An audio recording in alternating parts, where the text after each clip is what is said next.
Tes kamen chale la borshar. Kamen tet koloide elo da mene. Ago shu gad borshar. Shu ka jien kap kamut. Ka shua kot shua jakong la niam. Aliak te ka chak. Shua jala da nuo kot. Kus da kon ma baka kor kap. Mu wine wa kam pa jut. A wija kam ko. Loida bates. Chia gan wura raja. Bebte ka nindang baro. Amin aliak te kot. Si aja nyona gan go tek ne tun wala jala ro ne tin no kan lo ko ken panken dwal ka ko chere me cha nyo re ri ne ko ka ta da la je go sina de te sira me pal che de wo ko no ka ko da lar ka ko me si aja la niam che la re ri ne ka che wo ga na ka go men balet ke ye ko me tel tok de kai an kus go ni chen ka ngas je ko da me ko te ka ti chelet ka ga Meshi wai gwarte. Shu bor si chara si yen go kos da ma waka koro kam ne nay pajut. Ka chu ko da kam kan ka kel ali ak te ka shak. Ama bi akor nyoka kabruno kana mola. Bor shar la go kot chak la janyam. Ko ani michi la te de kos cha pende pin. Te water kon mi chwang ka bom du kelyo. Miter kur mi shuang ka bom du kelyo la kur shung la shung kel ke jiko ko dana ko mo log yak cha waga na gan ko mo gwanti la cha ngamat ko kus ko kien me chi kon chol cha kon nyosen wo point de jana kus miteteka kon ga nuora ko ngwan chi nuora kel mi chi kon wo go kur lam na kus da lam na jala da nyam ko dana ko miteka cha wabi ka ga kunti siasa ka baka banja ka pol cha wosie ba kam ye donga si ka ba je lebi Mo kon ko do ti ko kora dan wo kon sin bu ko be del kam kon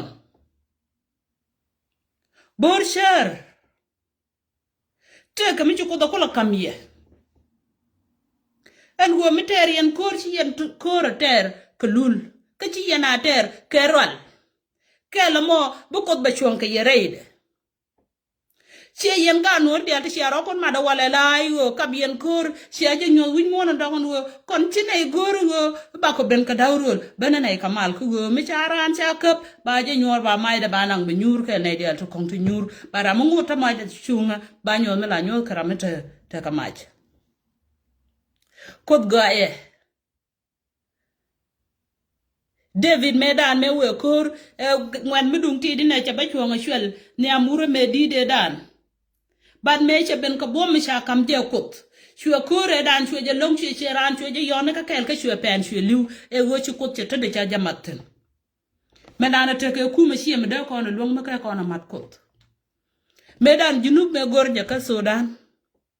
I remember man ko la kana ni ndo kot. La kana but pal, la kana tek ka bi ka pal bad me sha junub sha ja ben jek chine dial che ka ben pen ko sha mun cha ja jek cha kot cha ja parwe. Kata e cha kot cha ja parwe ke je jen kula te ka doye dide me ngot na me mi shi kan tem awala mi chi kon kos dan chi kon watim re kana me to kon sin e chi kon kot la kot chak chi kon shol chi kon Jesus chi kon shol ba kon del kamen gor kon kon wo ba na ba ka ben bok pin ka wader ni siang e wur mu dong mi shi ke ye it's not easy kot che we chari dung ran dung do loy de dung da Me chi yana tin wo ko kam ne na me ko chi yana shar she kamye by the way jiran wo bi shan re te kadu chi no jiran point do bi men gori she bi jak tere ngit kadu engidu mi chi wo gan ko mama wasino ba nga joye la ja joy ke puch mi to ni jin ndwelu chi toy mi chi wo she mara an point de jaga je che be moy ke joy a puch la ja moy ke joy e ngo go share dung ran dung do loy de dung kos Mi chi kon kot tim wala na me akon ngot ka me tim kon kot beto kong ti dial to ngot jok ba ngot ka me ba kale na mat kon kus dan bana japal ko kon ne dial to nan ba ko contribute ka pal ko ngay ne en wo bu kus ba mal ba jenong ke wo chater bo kwar me nyama bo kwar me rawde roje ko kori ti chitu ka cha ka gor ka bible We to talk on tinti, na di alta ka Western world, shaka jog bang jeka ka kokor. chi thousand of people chi ka liu cha mu no mo cha ja kula jaga kan God lo ka mu kon kuro wale a kon chi le ni liak nyam liaga kel mi chi ko do no galon mi chirodu liaka chirodu kap ne ala kod la ja kama pin tana ro kon kam pin niam kos tana lang niam de bu kod ba kon kam men gor kono ka gwantara kerun mo wora do wonyo ke jien se me se jien re nuora ke le nuor ka ngwan chana kod tana jala niam akoro kon chiliak ko gwan jeng ne la jelle be kuel bu kod le kuel bad mi chi gwan jeng ne je wo use be ben pen ke je mo kono le dini bom dan kon hori e shia bom baka kot shi kono belonga min gor kono bad bana kot bana ja kam bom me min ku kono la ter do ko ngai ko dan go ndore me dore shu anore mo weje wo leb kwel a we ku mo no mo weje wo kab shia be min gor be ja bi dor ton kon be ka bente ka jogde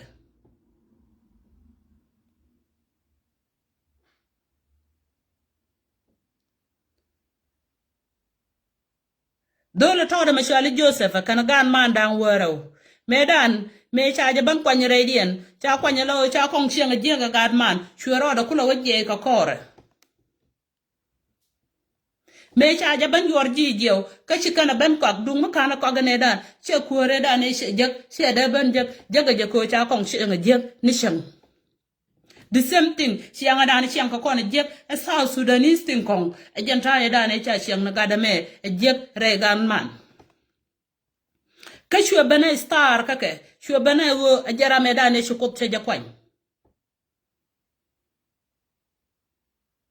kod la ja kwanye mitire gwas mi bumbum mi bay bu kod bijatim ka bu kod dorode nyos jib ko ba goyde ba ja kula liak Jesus medan me ko ga gan man dise mas kon gan wori wale ma nyen kon ko me dum chala da do dum nyen kon wori ko che che tepe bat ko che te jur che te ko wori to kon ti chi kon ko che ke Jesus me cha kwak chi kan kon loy to modien bat bu gos ben ko bera ro do ngap ko yo ka kel te sha kok me je ko ban wori bakanak a chang chele la ngab bat bete ka dung du mi bi wojak mi bi tek du ba bay bi yi ku bi ka chuin ke ja ba nga bi ku jin go me go ay da ne shuwa me je ga da ne shuwa la de je ne shi ben ke je ko dan chi ko lora ku de chi a chol me wo yen ka pa jut chi ko ma bang trust me chi ko ma bang enta ke testimony enti nyin ngwanti ci kod kalet kaga changa nyozo jen poinde chi kod ma bang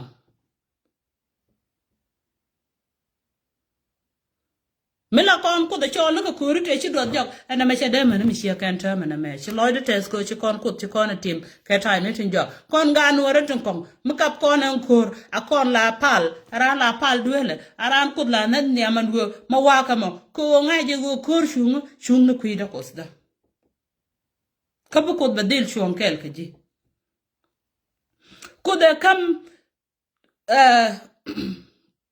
kude kam gar dang dio ra re mai baga nuora baka kamra re mai mo wokatun koro ma bater ka re boroni bu kos mla kwar mala ba ya kamratin tani ka shedrak ka benego te cha kamrar re ko ko loini kuda me mi shie pal shie bang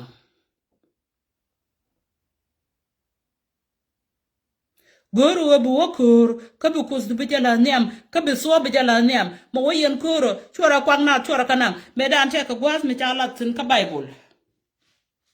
an wo mo wayen ka jitero nyenye ka lada me ladien dung do atele mo kwanke atele ramanang duor me la dung jiter e be no wich kama we watu wagana mora ma poinda baje ban moy kariek ko jen cha la pinye la wo ngut me china wache teke wut kel mi churo da moy ke kwak go ko reda ne che wutin me che lunjok chu pin chu ban te kariek tin ngwana long to chitwok dor mani me cha ja goro no ngula re ga chu ban te no wudu ma poinda che dor che wa kwan che no kel koroda kijiter ka chu ja la kan wada no jen poinda kan ji gala kan dial na ka ke ama top duelien ci kono goro bana nuer ma waran kora aran wala ne je ko gwanteru chudung de chuenang min bana kap e wo mo kon mai weje yes bat chap to kono kwan kien cha na ngadet kien cha na gat kien cha lele di bara mi shije nyodo te ka mi lo ke yes bi adiel ke ja chano ko tim gwas ni dia te ka ne to ngwan ta ran ta re ka mi shiran wa re ka ran ku do ngash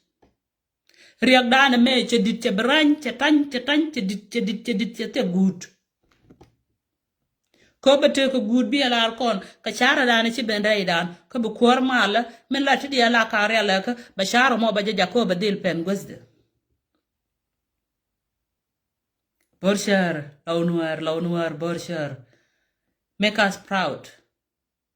me cha to kana sare ne dana movement me cha ben pel shi go kana long but chi o te kwak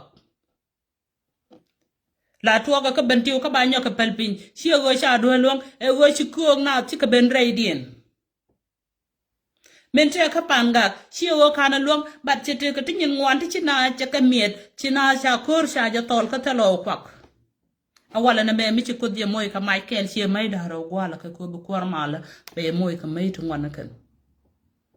bi yon doran bi yana kamnel ka yen ga nuore to kon mo ko ro kon wa mat kon dial bi kon ko me bi kon lon ka bi ga nuore bi ka barare si nga min je wa dana takatin chet ka min chala na won dole to da me du mu kana ko ga ne dana gan man che da bana ko ne keji che bana ko sha lok sha gwelia ba chukut cho ben ka plan madong che bana ko wala amani yen ba plana na chin ko da la loy dunien ga no ran wo bia gat South Sudanese ti 63 tribe bia ka kamra re ring ne toro bu kuor mala na mo ba ngot ko me bose ye as long bi yana team re ka mana na tiyentin kos dan she ko mo gon kay la no re ja la do ko da kay da janjor tele kay akos mo go akos mo nong ne dia kodan kon mu gwi kon ti la kon kalet kon wori chere min ta bible che shak ala wo shiandan ko bible ja jogan wo no gwantero kana mo kwela shiandan mitani jere riam dan kon ganore ajen ko la rejek rai South Sudan ko mura mi ci kon South Sudan ci kon pel ko ne ba ko South Sudan ba ko jele de ka ba ko liw ko kwidien ko run bu ko ba gwas ba jele we aka wonyam Meterian kor ramisha akok ba wonu la jen chu kor chu ter ka liye jogdu mu wi jogdu mu wi joliye bete ka me bi dal ci bi chub gosa danu wutun bites tana jala let alawo alat ko kon dial ko che kutung dutin tela ka jok ana wo gosa danu gor wan jeng ne je go bina wotin bad bo pe no wan jeng na mai kon pan kon telam be kon choptin ko ke kon South Sudan ke kon to go bete ka mashakal ko lo kan dor mi sho anwar ka dor mi sho anwar shaka nga shaka ko tela ramade je lon lo so be jon go koro mo sia cha to ninu ko kwar ma la be yanangtin ka ba ko leng ne to go Shang chana tu mun la ja ka kariem riem dan lo nyo wale jen bu mun dan kamra run ci gwanu kon ci liw nu wal gwando kon ci liw nu wal ka jen kuy mo na ngode mi liw na ten ma wale ci kono kamra ka jalab ka ci la ngonu mete jalab ka mate ka kono ka damanda chana ko dan chana jala neam ka beten gaw na kan ba ka kono thank you shaloy da teske ye Borshar Lawnwar. I love you guys.